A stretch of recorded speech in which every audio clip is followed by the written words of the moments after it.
Lena Hansen, a beautiful black woman. Two policemen, instead of doing their job, decided to make fun of her. The rude teasing, the dirty looks. They thought they had the right to do this just because they were in uniform. But Lena wasn't one to be bullied. She fought back. She demanded respect. And that's when things got ugly. Anger erupted. Violent insults and racial slurs rang out across the aisles. And then, to everyone's shock, they handcuffed her. Right there, in the middle of the crowded supermarket, she was treated like a criminal for speaking out. Humiliated, arrested without cause. The two policemen were pleased and smug because they had taught the arrogant girl a lesson. But they made a fatal mistake, an irreparable mistake. Little did they know, the woman they had just tortured had an unimaginable connection of power within their own police department. The moment at the police station when Lena's true identity is revealed. Will begging help? And what fate awaits these two abusers? Follow this ironic and dramatic story. You won't believe what happens next. Bright white LED lights shine down from the high ceiling of Golden Harvest Market, illuminating the neatly arranged rows of colorful goods.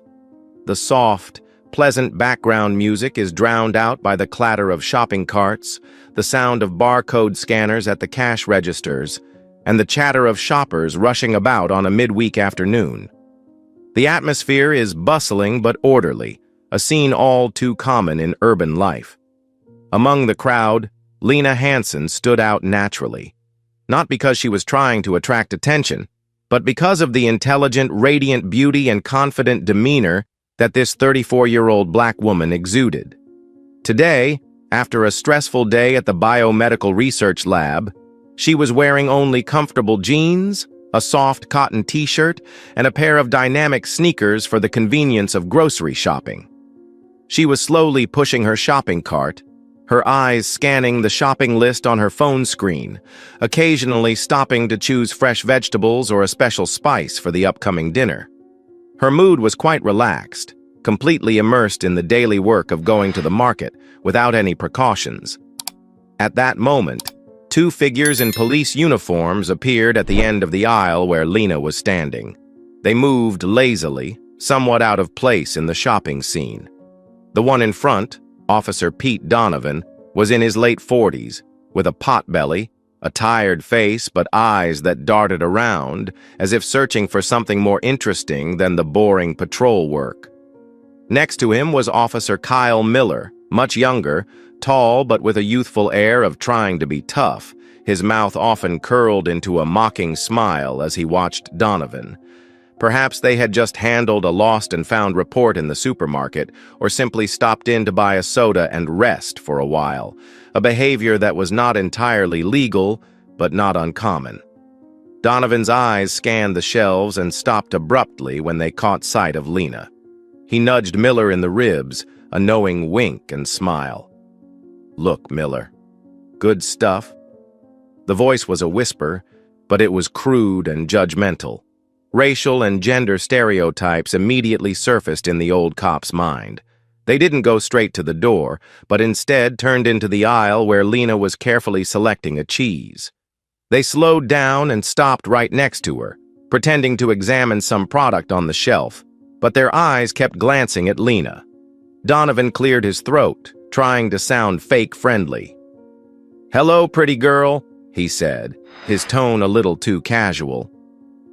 "You've got a lot of stuff?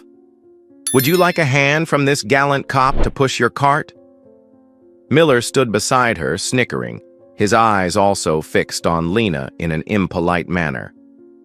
"Or are you looking for some special cheese that is too hard to find?"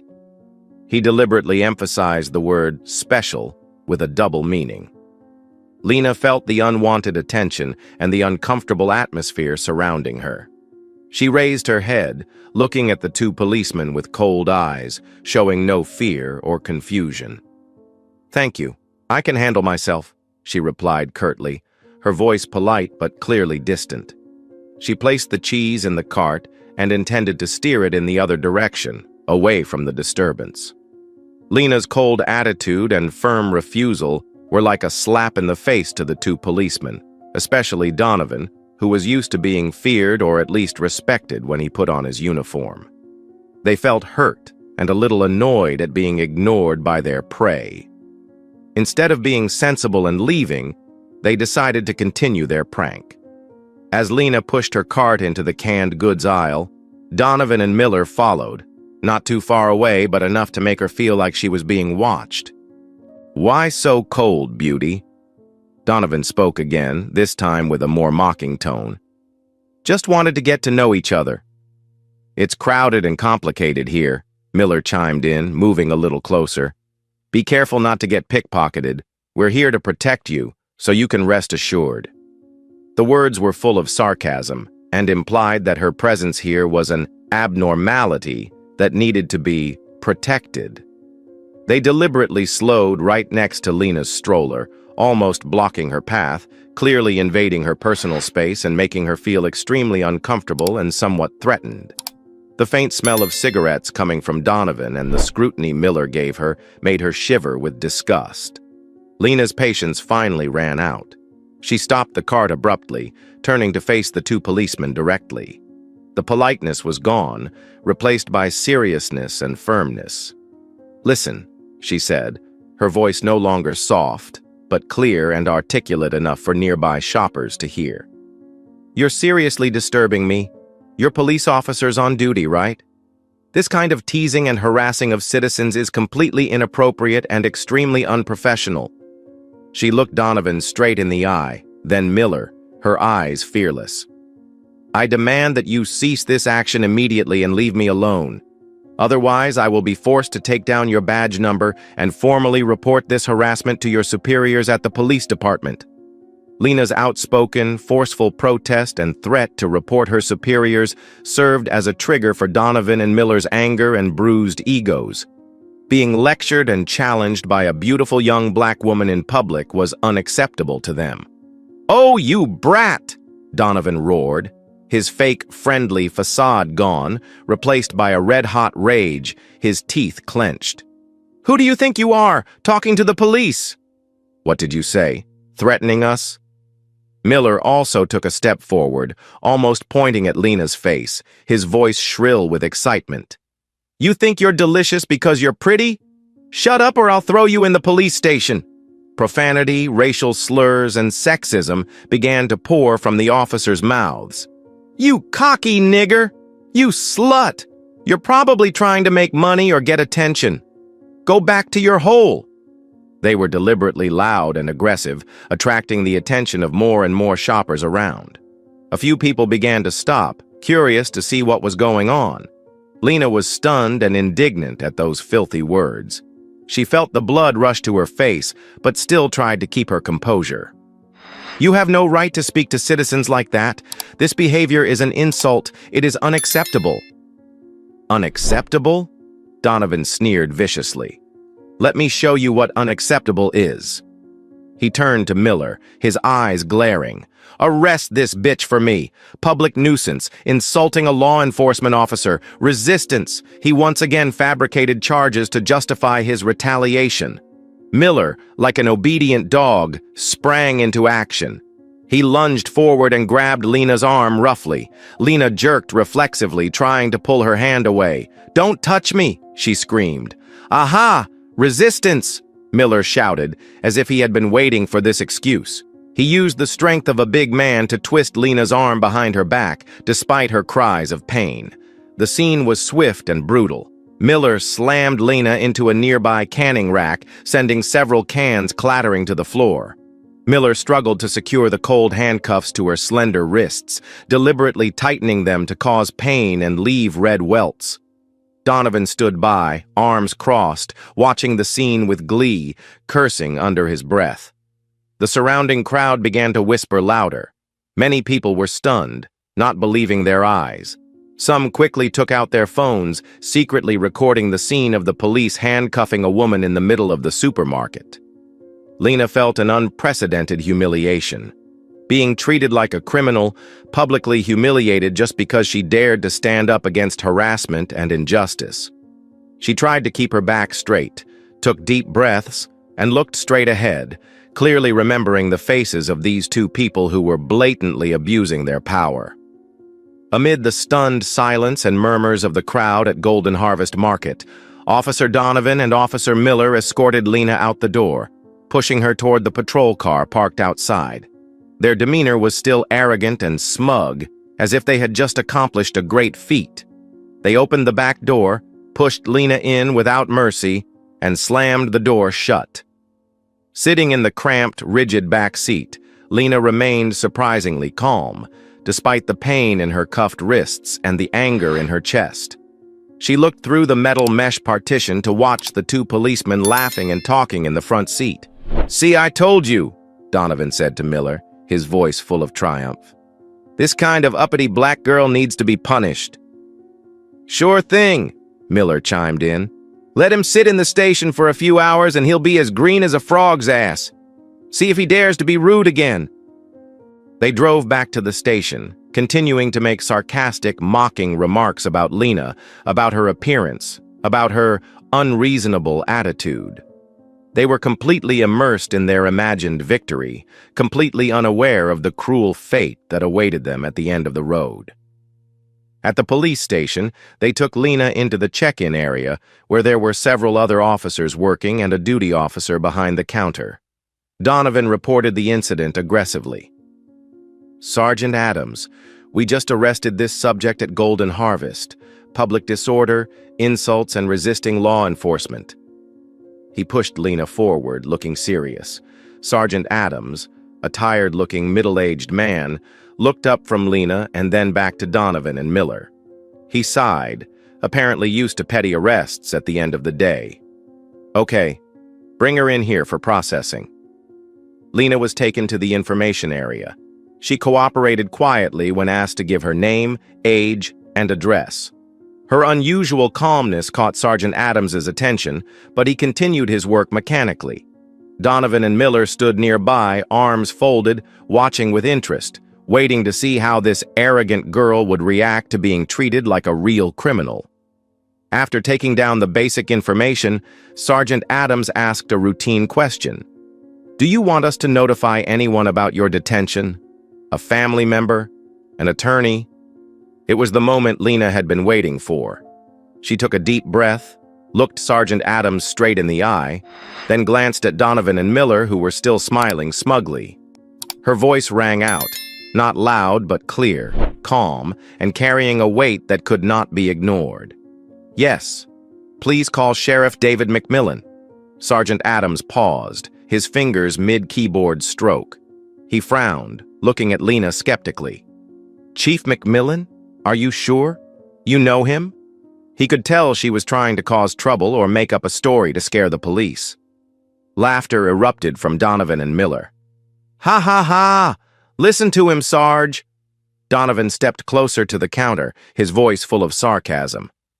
"He even threatened the chief. He really doesn't know the immensity of heaven and earth." Miller laughed too, looking contemptuous.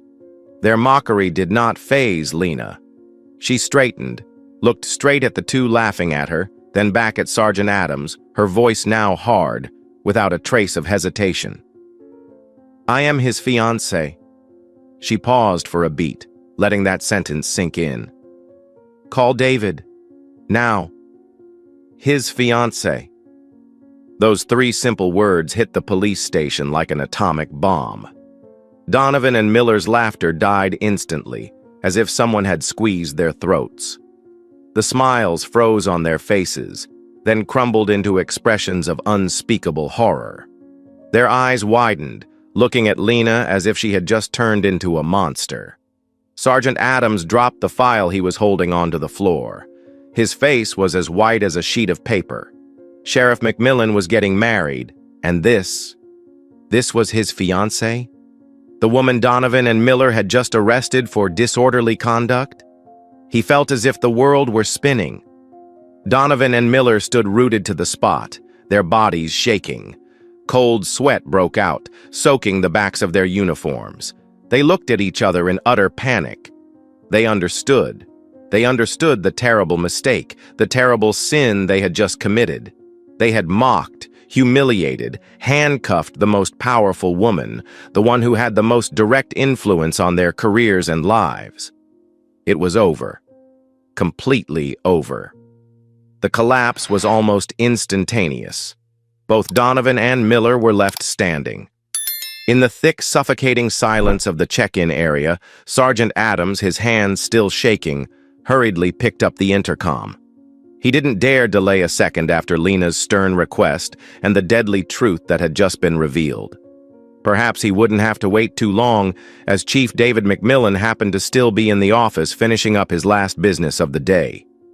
The door to the check-in room opened, and Chief McMillan walked in, tall and stern, his face still tired from the day. At first he thought there was just a case that needed his attention. But then his eyes fell on the woman standing near the counter. "Lena!"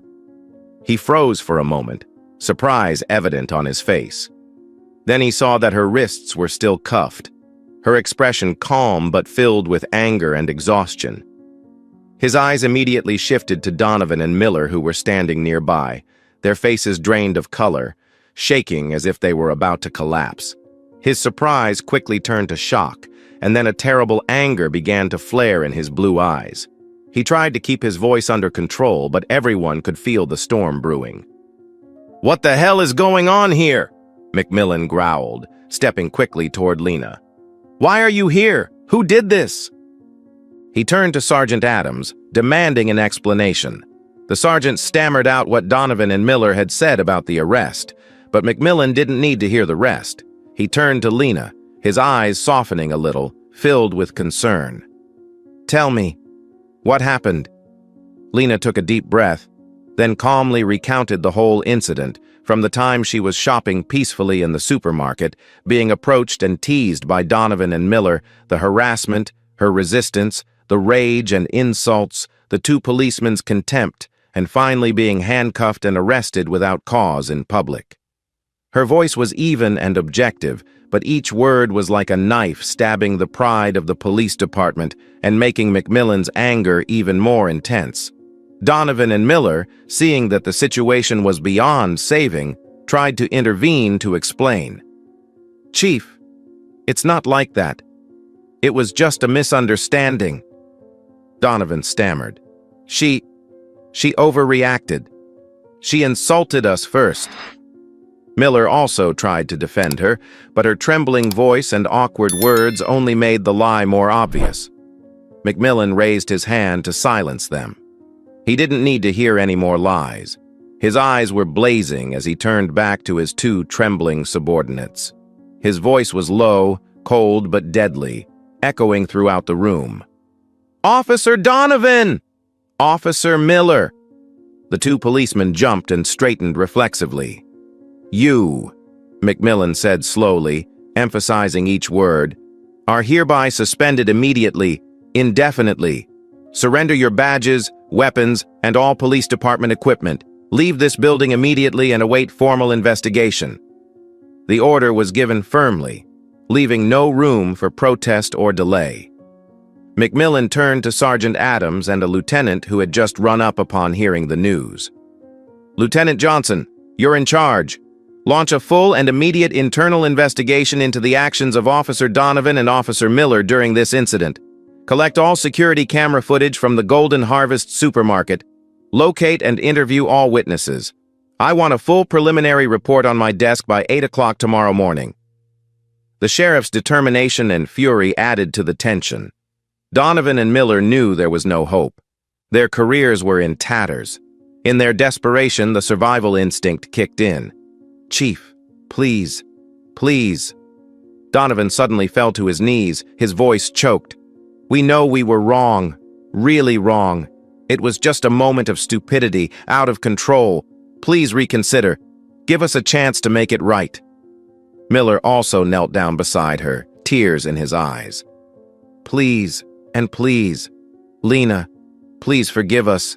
We have families, children. Please don't ruin our lives." They pleaded pitifully, turning to McMillan and Lena. But the only response they got was the chief's cold silence and Lena's unwavering gaze. Pity had no place for those who trampled on the dignity of others and defiled the very uniform they wore. Lieutenant Johnson signaled 2 other officers to take Donovan and Miller away. The 2 men, who had been so arrogant a moment ago, now shuffled out of the check-in room like true criminals, leaving behind a heavy silence and a sense of shame. After the 2 officers were taken away, McMillan turned back to Lena. The anger on his face had subsided, replaced by concern, sorrow, and anger at himself for allowing such people to exist on his force. He gently took Lena's wrists, examining the red marks from the handcuffs. "Are you okay?" he asked, his voice full of concern. "I'm sorry. Really sorry you had to go through this." He led Lena into his private office and poured her a glass of water. He sat down next to her and listened to her recount the details, his eyes filled with anger. He assured her that he would take this matter seriously, not only because she was the woman he loved, but because it was his responsibility as head of the police force to ensure that no citizen would have to endure such unfair treatment and abuse of power. Justice would be served. A real storm has swept through the city police department after the shocking incident involving the chief of police's fiancée. The internal investigation was conducted with the utmost urgency and priority, under the direct and strict supervision of Chief of Police David McMillan himself. He was determined to clarify every hidden corner and thoroughly handle the case to regain public trust and set an example for the entire force. The investigation team quickly gathered irrefutable evidence. Security camera footage from the Golden Harvest supermarket recorded the entire incident, from Donovan and Miller approaching and teasing Lena, their invasion of personal space, to the moment Miller violently handcuffed her. The image quality was clear enough to see the 2 police officers' arrogant attitude and Lena's calm but reasonable resistance. Investigators also contacted and took statements from several shoppers who witnessed the incident at the supermarket. Their statements matched Lena's account, confirming the harassment, abusive language, and unjustified arrests by Donovan and Miller. No one could justify the actions of the 2 police officers.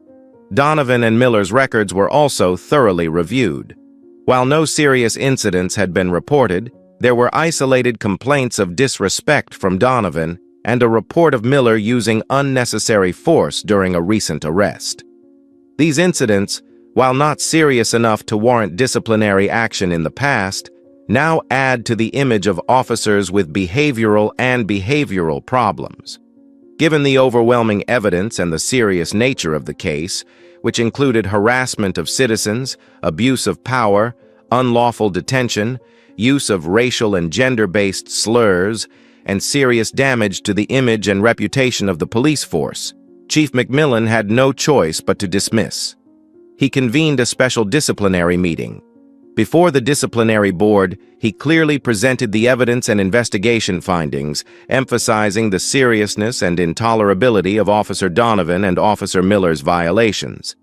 The final decision was made in a decisive and public manner. Officer Pete Donovan and Officer Kyle Miller were officially fired from the city police force. The dismissal is the most severe form of discipline the police department can take in this case. This decision was widely announced internally and to the public as a strong affirmation of the department's zero-tolerance attitude towards any misconduct, abuse of power, and discrimination within its ranks. The incident became a costly lesson and caused a stir for a long time. It forced the police department to review its training procedures on professional ethics, communication skills, anti-discrimination, and internal monitoring and handling of violations. For Lena and David, the incident, while painful and troubling, also brought them closer together. Lena, with her painful personal experience, may have become stronger in speaking out against injustice, not only for herself, but also for other vulnerable people in the community. Chief McMillan is even more determined in his efforts to reform and clean up the police force he leads, using this unfortunate incident as motivation to build a more professional, honest, and respectful work environment. Prejudice and abuse of power can lurk in the most unexpected places, causing deep hurt. But the truth always has a way of coming out, and justice, though sometimes in the most ironic of circumstances, will eventually be served. What matters most is the courage to stand up to what is wrong and the determination to demand accountability from those in power. Thank you for taking the time to listen to this story. If you like this content, please click like and subscribe to the channel so you don't miss the next meaningful stories, because tomorrow we will have another meaningful story for you.